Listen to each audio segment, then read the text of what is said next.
2024년 9월 10일 화요일 말씀과 기도로 하루를 여는 교문리교회 새벽 기도회를 시작합니다.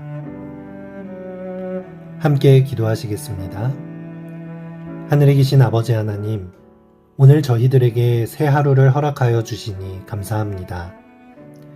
저희들에게 주신 생명을 내 마음대로 사용하지 않게 하시고 오직 하나님의 인도하심 따라 살아갈 수 있도록 믿음 허락하여 주시옵소서.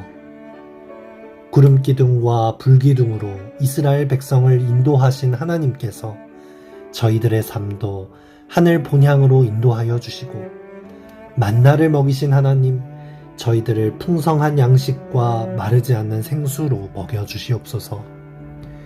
오늘도 이 시간을 통해 저희들에게 선명한 음성을 들려주시기를 원하오니 성령 하나님 이 시간 함께하여 주시옵소서. 우리를 사랑하여 주시는 예수님의 이름으로 감사 기도드립니다. 아멘. 성도 여러분 안녕하십니까? 오늘도 부조와 선지자 33장 시내에서 가데스까지 파트를 통해서 말씀과 기도로 주님 앞에 나아가려고 합니다. 오늘 말씀의 제목은 광야에 머무르고자 함입니다. 하나님의 말씀 민수기 10장 33에서 34절 말씀을 보시겠습니다. 그들이 여호와의 산에서 떠나 3일 길을 갈 때에 여호와의 언약궤가 그 3일 길에 앞서가며 그들의 쉴 곳을 찾았고 그들이 진영을 떠날 때에 낮에는 여호와의 구름이 그 위에 덮였더라. 이스라엘 백성들이 출애굽한 지 1년, 시내 광야에서 1년 동안 진을 치고 거주하며 질서를 세우고 나라를 세우기 위한 준비를 모두 마쳤습니다. 그리고 출애굽의 모든 과정을 인도하신 하나님을 기억하며 첫 유월절 절기도 지켰습니다. 이제는 때가 되었습니다. 하나님께서 약속하신 땅 가나안을 향하여 출발해야 할 때가 되었던 것입니다. 하나님께서는 이 모든 여정을 함께하고 계신다는 것을 눈으로 볼 수 있도록 함께 하셨습니다. 하나님의 임재가 있는 언약궤가 가장 선두에 서서 3일 길을 앞서갔고 이스라엘 진영을 광야의 뜨거운 태양에서 지켜주던 구름들이 높이 떠올라 그들이 갈 길을 안내해 줄 것이었습니다.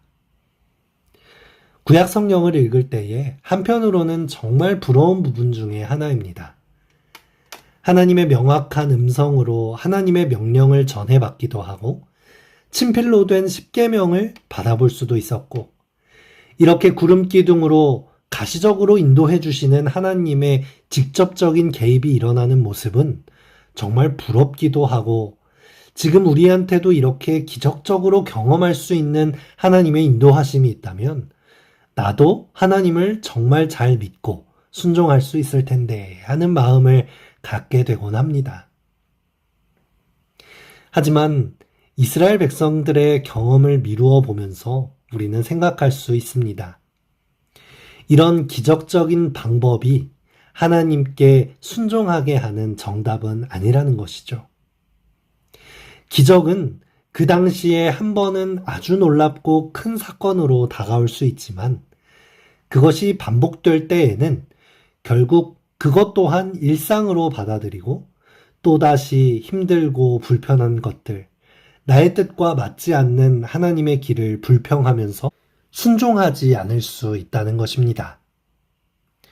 성막에 함께 하시는 쉐키나를 보면서도 매일같이 만나를 먹으면서도 구름기둥의 인도함을 받으면서도 여전히 불평불만할 수 있는 것이 인간의 죄악된 본성입니다.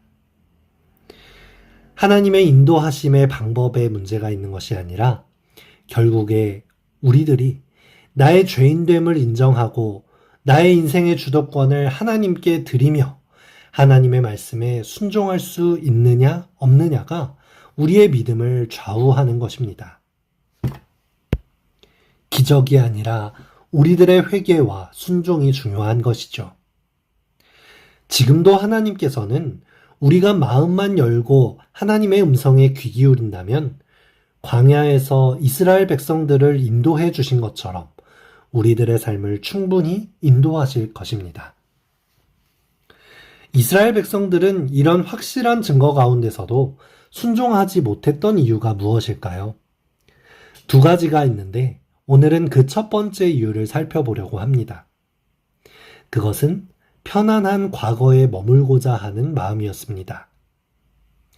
드디어 언약궤가 출발하고 구름 기둥이 움직이기 시작하며 힘찬 전진을 알리는 나팔 소리가 울렸습니다. 모든 준비를 마치고 약속의 땅을 향해 나아가는 출발이 시작된 것입니다. 그런데 이스라엘 백성들 마음 가운데 광야에 머무르고자 하는 마음, 안주하는 마음이 생긴 것입니다. 부조화 선지자 376에서 377페이지에는 이렇게 기록합니다. 많은 사람들은 그들이 오랫동안 진치고 있던 그곳을 거의 마지못해 떠났다. 그들은 그곳을 거의 그들의 본향처럼 생각했다. 하나님께서는 모든 다른 민족과 떨어져 그분의 거룩한 율법을 그들에게 거듭 말씀하시려고 저 화강석 벽으로 둘러싸인 피난처 안으로 당신의 백성을 모으셨다. 그들은 하나님의 영광이 그렇게 자주 나타났던 거룩한 산을 바라보기 좋아하였다. 그 광경은 하나님과 거룩한 천사들의 출현과 밀접한 관계를 가지고 있었으므로 너무 성스러워 도무지 떠날 수 없을 것 같았다. 1년 동안 머물며 가나안 땅에 가기 위한 준비를 했던 신의 광야가 너무 좋아서 그곳에 남아있기를 원한 것입니다. 하나님께서 이렇게 충분히 증거를 주시고 이스라엘 백성들에게 자신을 보여주신 것은 그 증거와 믿음을 가지고 가나안 땅을 향해 나아가기를 바라신 것인데, 가나안 땅으로 나아가서 하나님의 나라를 세우고 하나님의 이름을 높이며 그 이름을 전하기를 바라시는 것인데, 이스라엘 백성들은 그런 믿음의 도전보다는 그저 이 광야에 안주하고 싶었던 것입니다. 이것은 얼핏 보면 굉장히 선한 열망 같아 보이고 거룩한 소원처럼 보입니다. 하나님과 함께했던 이곳을 떠나고 싶지 않아 하는 것이 좋아 보이죠. 하지만 하나님께서 원하시는 것은 나 혼자만 이 축복과 기쁨을 누리고 혼자서 구원받으며 혼자서 거룩한 관계를 맺으며 있기를 바라시는 분이 아닙니다. 내가 경험한 하나님을 세상으로 나아가서 나누고 전하며 모든 사람을 구원에 이르게 하기를 당신의 백성을 향해 소원하십니다. 우리는 안주해서는 안 됩니다. 우리가 경험한 하나님의 권능과 예수 그리스도의 사랑과 구원을 아직 진리를 모르고 광야에서 죽어가는 많은 영혼들에게 전해야 하는 것입니다. 우리가 있어야 할 곳은 이 광야 같은 세상이 아니라 하나님께서 약속하신 본향, 우리가 원래 누려야 할 창조 때의 영광과 기쁨을 다시 회복해야 하는 그런 가나안 땅 하늘 천국인 것입니다. 마태복음 17장에서도 변화산에서 예수님의 변화와 엘리야와 모세의 강림을 목격한 베드로, 야고보, 요한이 다시 내려가지 않고 그곳에 초막을 짓고 머물기를 예수님께 요청했습니다. 하지만 예수님께서는 어떻게 하셨나요? 그곳에 머물지 않으시고 제자들과 함께 다시 세상으로 나아가셨습니다. 여러분, 우리들은 어떤가요? 내가 깨달은 진리, 내가 누리고 있는 구원의 기쁨, 소망으로 가득 찬 삶. 그것을 나만 가지고 누리며 그저 교회 안에서 안주하고 있지는 않은가요? 이 세상에서의 안락한 삶과 풍요로운 여가를 즐기며 그저 이 세상에 안주하며 하늘 소망을 잊어버리며 살고 있지 않으신가요? 우리 마음속에 이 세상에 안주하려고 하는 마음을 버리고 하나님의 인도하심을 따라 가나안 땅을 향해 힘차게 전진할 수 있으면 좋겠습니다.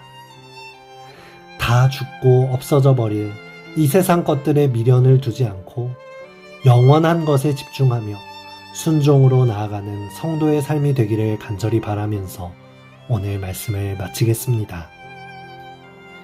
이 아침 함께 기도할 제목입니다.